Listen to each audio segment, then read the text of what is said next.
nouvelle émission de dating sur M6 dès ce lundi 3 juillet.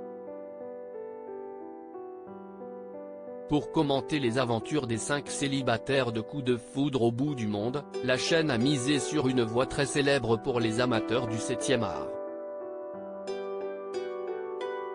Après Marié au premier regard et L'amour est dans le pré, M6 met encore l'amour au cœur de ses grilles du lundi soir.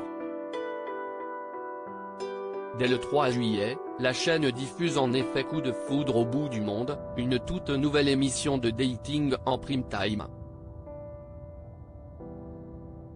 Le principe, 5 Français, 3 hommes et 2 femmes âgés de 33 à 61 ans, partis s'installer loin de l'Hexagone pour prendre les commandes d'une maison d'hôtes cherchent la personne avec qui partager leur bonheur.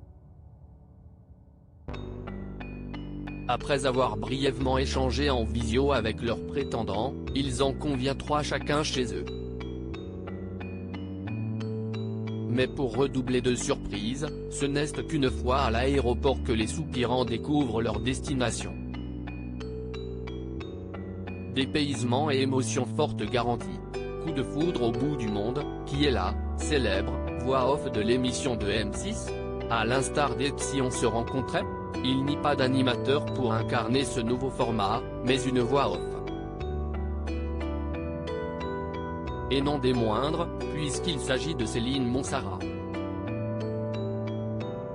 Si son nom ne vous dit rien, vous l'avez pourtant déjà entendu à maintes reprises puisqu'elle est la voix française de Julia Roberts dans pas moins de 34 films.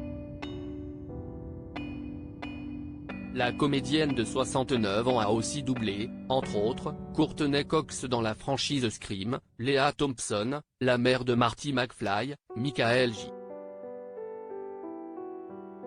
Fox, dans Retour vers le futur.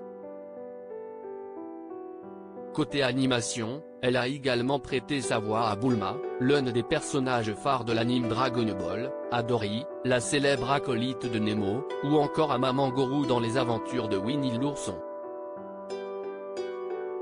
Coup de foudre au bout du monde, dans quel pays se déroule l'émission? En pleine période estivale, M6 va vous faire voyager sur 4 continents.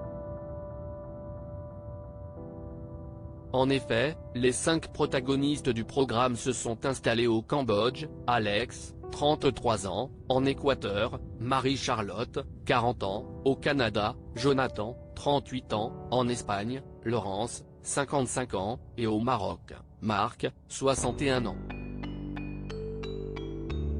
Et chacun avec des modes de vie très différents, des bungalows en bois sur les plages cambodgiennes, aux riads de Marrakech, en passant par les tentes traditionnelles du gîte itinérant dans le Grand Nord canadien et ses paysages enneigés, vous allez en prendre plein les yeux.